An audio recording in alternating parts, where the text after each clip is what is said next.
So today I want to show you how to turn a picture like this into something that looks more like a 3D rendered face with that texture applied to it. And it's actually really simple, and once you get the thought behind it, you can apply it to things of your own and see what results you can come up with. So let's get started. Now for the sake of this tutorial, I will turn off the camera here because we really need to see the layers panel. Now for this design to work, what you will need is a picture of a face or a head where you can see the light hitting the face in a certain way, so it defines the shape of the actual head / face. And also you need a picture like this, a pattern that you want to apply. Best thing would be something that has lines or strokes or smudges, something that you can stack on top of each other to make things more dense. So what we do to start off with is we just roughly apply this shape to the head shape.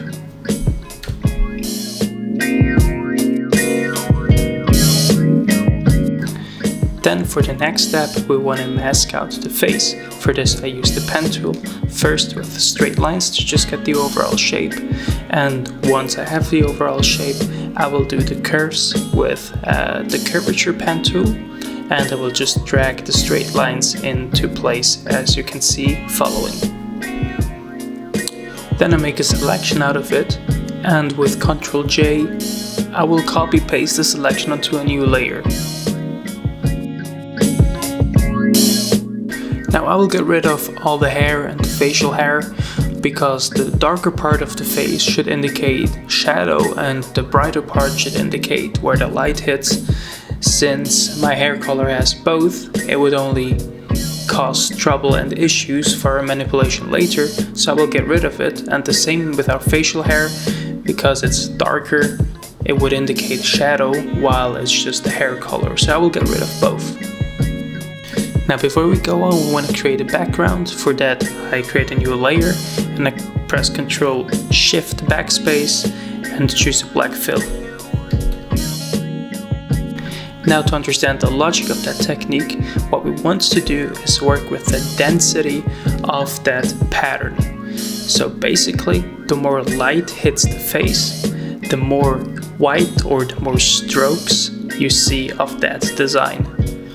You can basically imagine it the same way as they do it in cartoons, where they layer strokes on top of each other, and the denser the strokes are, the more intense is the shadow. What we want to do is the other way around. The more light hits a certain part, the denser. Now during the creation process, we will change the blending mode of the actual pattern to lighten to see the effect better and see what we do. And then we will duplicate this layer twice. And then what we have to do to actually change the density of the whole thing is to slightly misplace the layers that are stacked on top of each other, because otherwise we just have the same pixels stacked on top of each other and they will not influence anything. They will just be in the exact same place as the layer underneath. So what I enjoy doing is free transform the second layer and swap it horizontally, while the third layer will be free transformed and swapped vertically. Now basically what we want to do is to use our face as a template to reveal the bright parts of our face and hide away the darker parts of our face. And we do this by copying the actual image of our face into the mask layer of our patterns. So what I will do is Ctrl click on our face layer to select the actual face, Ctrl Z, and then Alt click onto the mask layer to enter the mask itself. Then I copy paste the actual image of the face into the mask layer with Ctrl V, and the rest outside of the face will be colored black to hide everything that is not part of the face. Now once we exit the mask, we can see what the effect actually looks like at first, and this seems a little bit too dark for me, so what I will do is go back to the mask and increase the bright values and the dark values to reveal a little bit more overall of our foundation layer. The lowest layer should really be the foundation, and everything that we stack on top of it should just be increasing the highlights or the shadows. Now, since we have way too much detail in the face, we will go back into the mask panel and we actually use a blur on the actual mask. So we get the overall lights, highlights and the shape of the face, but we will not see the detailed features of the eyes and the lips and the nose. Now we can see the actual effect slowly taking shape. So to increase it even more, we will take the second layer, activate it, and by alt dragging the mask layer, we will duplicate the actual mask onto the second layer. Now, since we don't want the exact same brightness and darkness values of the last mask, we will change the brightness and the darkness of the second mask layer. So we will go into the mask, go to Levels Adjustment, and change the brightest values and the darkest values. So the brighter the part of the face is, the more will get revealed and the denser the pattern will get. Therefore, you can determine how detailed your face is going to be and how three-dimensional it will feel.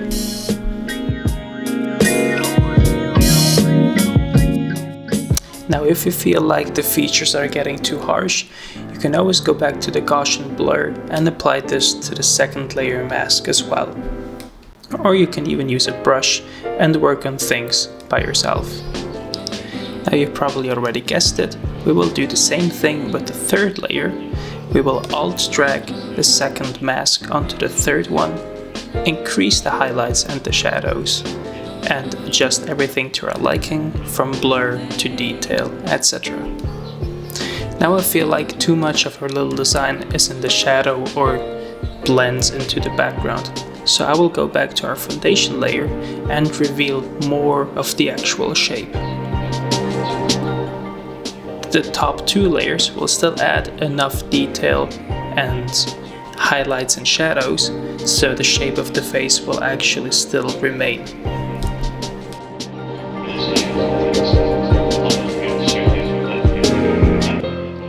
As I said in the beginning, what we want to use of this pattern are the white pixels. So we go back, swap the blending mode back into normal, and we will use the blend if option. So we tell them everything that is under a certain brightness value will be hidden. By alt-clicking onto the slider, we can divide the slider and make the transition smoother. And we will do this with all three layers. So everything that used to be dark is now completely see-through. Alternatively, you can also group these three layers together and use the blend mode or the blend if option onto the actual group layer.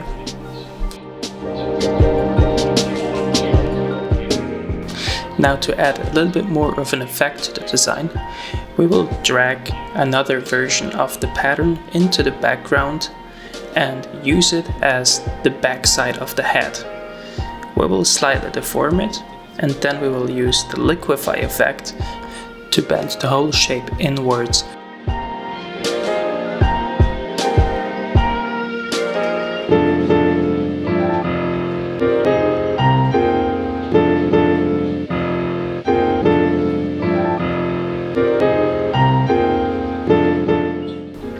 Once done, we will apply a mask to it, so it's only visible where the actual head is.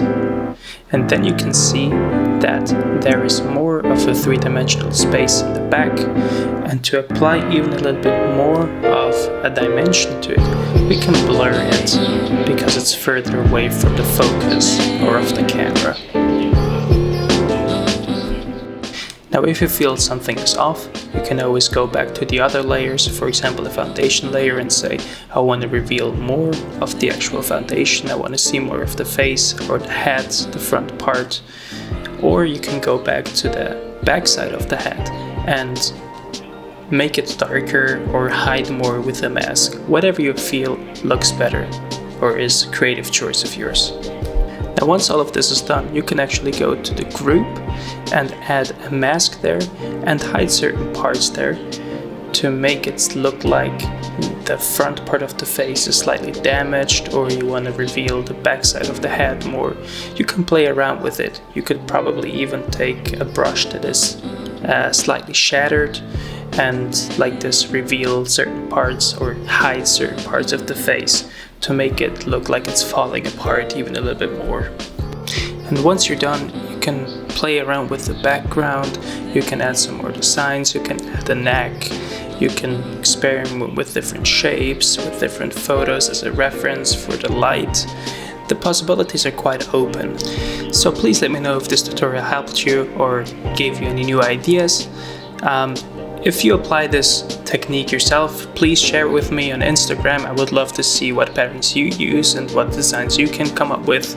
I'm definitely experimenting more with this, and if I discover anything new, I gladly share it. Anyways, thanks for watching. I will keep on making tutorials, and I hope to see you around soon.